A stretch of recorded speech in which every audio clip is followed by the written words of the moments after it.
Gelyn ar y tren, nawn ni benod 3 a 4 yn y sesiwn yma gweithio. Penod 3. Fe aeth Guto i'r ysgol drannoeth, nad oedd dim awydd mynd arno chwaith.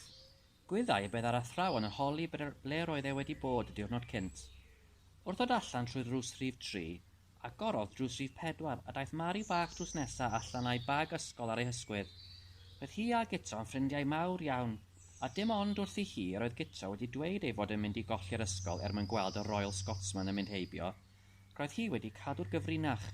Roedd y ddau yr un oed ac yn yr un dosbarth yn yr ysgol. Cerddodd y ddau lawr y stryd gyda'i gilydd. Weles ti gofnodd Mari.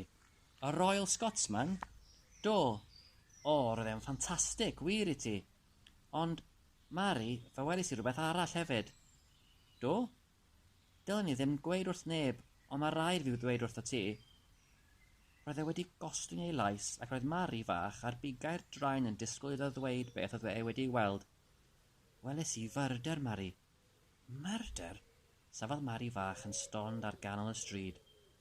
Nonsens, fe'n bendant a cherdded yn ei blaen a'r plethau yn ei gwallt golau yn dawnsio lan a lawr ar ei ysgwyddau. Redodd Guto rai camau i'w dal. Wir i ti, Mari. Yna droddodd yr holl hanes wrthi. Dwi ddim yn credu'r stori na, Guto, meddai Mari fach ar oedd i orffen. Roedden nhw wedi dod i olwg yr ysgol erbyn hyn. Cydiodd Guto yn ei braich ac edrych i fyw ei llyged.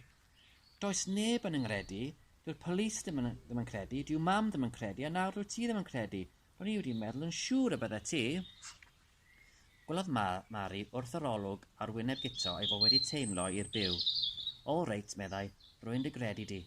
Ond wrth ddweud hynny, fe wyddai yn ei chalon nad oedd hi fwy na'r plismyn a mam Guto yn credu ei stori ryfedd. Y funud honno, canodd clwch yr ysgol. Roedd bysedd y cloc ar fur swyddfa'r heddlu ar hanner awr wedi 10. Eistedda'r constable Llywelyn wrth ei ddesg yn sgrifennu'n brysur.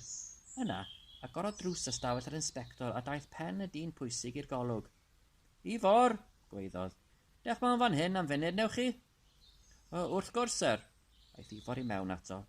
Erbyn hynny, roedd yr inspector yn eistedd wrth ei ddesg yn yfed te. Gymrwch chi baned, Ifor? Wel, dwedai ddim na, inspector. Roedd cwpan gwag a'r hambwrdd ar y ddesg a thebot yn ei ymyl. A'r llwysodd yr inspector de i'r cwpan a'i estyn i'r constable. Beth ar eich meddwl chi, sir? Gofnodd Ifor. Y crwt na ddo. O ie, beth amdano fe? Fe garwn i wybod beth yw'ch barn chi amdano fe, Ifor. Wel, sir, falle byddwch chi'n werthyn am ymhenni, ond o'n i'n barod i gredu fe. Diolch i chi, Ifor. Dyna'n union sut o'n i'n teimlo. Oedd e mor bendant oedd e, ac mor ddifrifol. Ond rwy wedi bod yn holi hanes y tren na, Ifor, ac rwy wedi dod o hyd i rai ffeithiau diddorol, sydd efalle'n profi na alle'r crwt ddim fod yn dweud y gwir. Edrychodd y constable yn syn. O ie? Ifor, wyddech chi fod na 30 o bobl ar y Royal Scotsman, swyddogion y reilffordd, y rai mwyaf pwysig oedd rai ohonyn nhw, pobl a diddordeb mewn hen drenau oedd y rhan fwyaf o'r lleill, ond oedd y reini wedyn yn bobl pwysig i gyd. O, ond hyn sy'n ddiddorol, Ifor, roedd 30 o bobl ar y tren, ac fe gerheiddodd 30 stesiwn Caerdydd. Sut gweddwch chi hynny, de?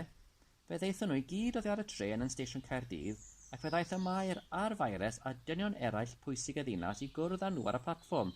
Roedd gohebwyr y papur yna hefyd a dynion camera, ac yn y Western Mail bore yma, mae yna lun o'r 10 ar 20 oedd ar y tren. A rwy wedi bod yn ei rifo nhw'n ofalus. Mae 30 ohonyn nhw yn ddigon clir. O, wel, inspector, dyna ddiwedd ar y peth. So 30 o deithwyr a 30 wedi cyrraedd Caerdydd yn ddiogel, mae'n rhaid fod y crwt yn dweud celwyddau. Edrychodd yr inspector yn ddifrifol ar y llun yn y Western Mail oedd ar ei ddesg o'i flaen. Mae'n edrych yn debyg, Ifor. Ydy, mae'n siŵr eich bod chi'n iawn.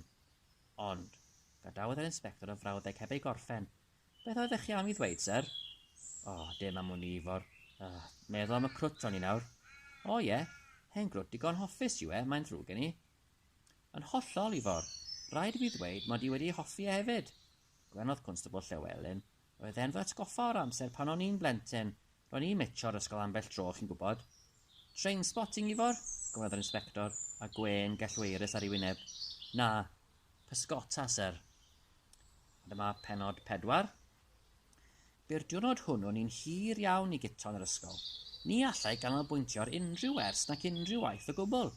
oherwydd roedd ei feddwl yn llawn o'r olygfa ryfedd a welodd trwy'r binoculars y diwrnod cynt. Golygfa o ddyn yn gwthio dyn arall allan trwy ddrws y tren, a hwnnw'n twmlo lawr i'r cae yn ymyl yr afon ac yn gorfod yn llonydd ar y borfa. Ond yr oedd un cwestiwn mawr pwysig yn troi yn ei ben drwy'r amser, a hwnnw oedd, beth oedd wedi digwydd i'r corff a welodd yn gorwedd mor llonydd yn ymyl yr afon? A oedd e wedi dod ato'i hunain a cherdded i ffwrdd? Neu a oedd rhywun wedi dod heibio a mynd ag e? Neu a oedd e wedi hanner dod ato'i hunain ac wrth geisio symud wedi syrthio mewn i'r afon? Roedd e'n gorwedd yn agos iawn i'r dŵr. A oedd e wedi ei dwyllo'i hunain i fod e wedi gweld yr holl beth? A oedd y binoculars wedi twyllo'i liged? Na, doedd hynny ddim yn bosib. Roedd binoculars ei dad cu yn rhoi da iawn, a bob amser yn dangos pob golygfa'n hollol glir. Yr hyn oedd yn gwneud i Guto'n deimlo'n dipyn yn ddig oedd y ffaith nad oedd neb yn barod i'w gredu. Roedd y plismon, Llywelyn, wedi bod yn wawdlyd iawn. Beth oedd e wedi ddweud? Falle fod e wedi mynd adre i gael te. Roedd ei fam ddim gwell na'r plismon. Roedd hi ddim wedi gredu. Roedd Mari wedi dweud i bod hi'n credu ei stori, roedd hi ddim wedi swnio fel tai hi'n ei gredu ei chwaith. Rhywbryd, yn ystod y prynhawn yn yr ysgol, fe benderfynodd Guto fod rhaid iddo fynd nôl unwaith eto i chwilio am ryw gliw yn y cae yn ymyl yr afon, lle roedd e wedi gweld corff dyn yn gorwedd. Roedd y ddau blismon ddim wedi edrych yn fanwl iawn, gan nad oedden nhw ddim yn ei gredu fe beth bynnag. Rhwng dwy wers fe gafodd gyfle i gael gair am Mari fach ar ei phen ei hun. Hei, Mari, medde fe, rwy wedi penderfynu mynd lawr i'r lle ar bwys yr afon heno ar ôl yr ysgol, i weld a allai ddod o hyd i rhywbeth, rhyw gliw falle, ddod i gyda fi. Am foment edrychodd Mari braidd yn ansicr. Roedd ddim yn credu am eiliad bod Guto wedi gweld murder, ond eto, roedd y syniad o fynd i chwilio am gliws yn apelio'n fawr ati. Ddoi di, gofnodd Guto wedyn gan edrych i fyw ei llyged. O'r gore, Sherlock Holmes, chwarddodd Mari. Weled i wrth y gat ar ôl yr ysgol. Gawn ni adael ein bagiau ar gofalwr, a ddod ni nôl i'w mofyn nhw cyn mynd adre. Roedd Mari'n disgwyl amdano pan redodd Guto allan trwy gat yr ysgol am 4 o'r gloch. Redodd y ddau bron yr holl ffordd i lawr at yr afon ac at y bont, a'r arwydd, preifat, dim tresbaswyr, yn ymyl yr eilffordd. Fan hyn roedd y corff yn gorwedd, dydau Guto. Mae'n rhaid fod rhyw arwydd neu rhyw gliw. Fe dwmlodd e lawr dros y bancyn. Fall bod rhywbeth wedi dod mas o'i bocedi fe wrth gwmpo. Rhaid i ni edrych yn fanwl. Heb yn wybod i'r ddau, roedd 2 ddyn yn sefyll o dan fw ar bont yn ei gwylio'n fanwl. Yn wir, roedd y 2 ddyn wedi bod yn chwilio pob twll a chornel o gwmpas y ran honno o'r cae cyn iddyn nhw glywed sŵn y plant yn dod. Yna, roedden nhw wedi cilio'n llechwraidd o dan fw ar bont. Pe bai'r plant yn gwybod i bod nhw yno, mae'n debyg y bydden nhw wedi cael tipyn o ddychryn, oherwydd 2 ddyn gof fileinig yr olwg oedd y 2 oedd yn ei gwylio o funud honno. Roedd un ohonyn nhw'n dew iawn a'i ddillad yn afler, fel pe bai e wedi cysgu ynddyn nhw yn noson cynt, ac roedd y fath olwg greulon ar ei wyneb fel na allai neb feddwl ei fod yn ddim ond dihiryn. Oedd y llall yn denau ar ryw olwg gyfrwys slei ar ei wyneb. Safai ef tu ôl i'r dyn tew gan edrych dros ei ysgwydd. Erbyn hyn, roedd y plant wedi gwahanu a chwiliau un ar ochr uchaf i'r arwydd a'r llall ar ochr isaf. Roedd yr haul yn nesau at y gorwel, ac oedd e'n disgleirio ar y 2 reilen hir oedd wedi ei gwneud yn loiw gan olwynion y trenau yn rithro drostynt. Yna, gwelodd Mari fach yr haul yn fflachio rhywbeth a orweddau yng nghanol twmpath o ddrysu yn ymyl y lein. Gwthiodd ei llaw i mewn a chydiodd mewn rhywbeth crwn. Tynnodd e allan a chael ei brathu gan y draen yr un pryd. Guto, gweiddodd. Trodd hwnnw ei ben. Yna, roedd e'n redeg tuag ati. Rwy wedi dod o hyd i hwn yn y draen fan hyn. Roedd hi'n swnio'n gynhyrfus. Yn ei llaw roedd cap pig gloiw, nid anhebyg i gap lisman. Cudiodd Guto yn y cap o'i llaw ac edrychodd tu mewn iddo i weld a oedd enw rhywun arno. Ond nid oedd dim.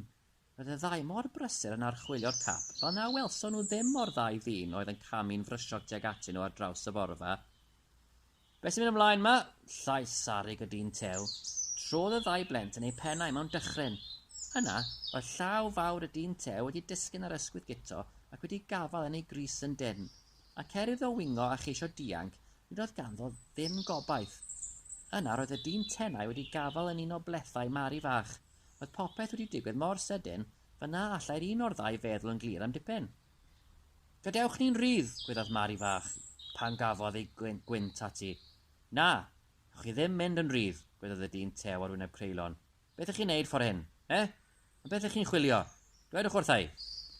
Ysgydwodd Guto druan fel pe bain ddoli glwt. Gwelodd y dyn tew y cap pig gloiw. Roedd Guto'n ei ddal yn dyn wrth ei fynwes.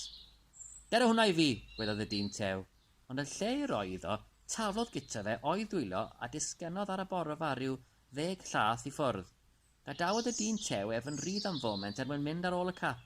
Rithrodd Guto at y dyn tenau a roi cicydd o'n ei goes. O, gwedodd hwnnw gan ollwng ei afal am mhleth Mari. Red, Mari, gwedodd Guto. Roedd dim angen iddo ddweud, roedd Mari fach wedi dechrau carlamu ar draws y cae yn barod. Redodd y ddain syth at y glwyd ym mhen pella'r cae, oedd yn arwain i'r ffordd. Dal nhw, bloeddodd y dyn tew. Fe geisiodd y dyn tenau redeg, ond roedd ei goes ar ôl y gic a gafodd yn boenus o hyd ac ni lwyddodd i wneud dim ond rhyw hercian ar draws hanner y cae. Yna, roddodd y gorau iddi a stopio'n stond yn gwylio'r ddau blentyn yn pellhau'n gyflym oddi wrtho. Wrth gwrs, nid oedd y dyn tew wedi ceisio redeg cam.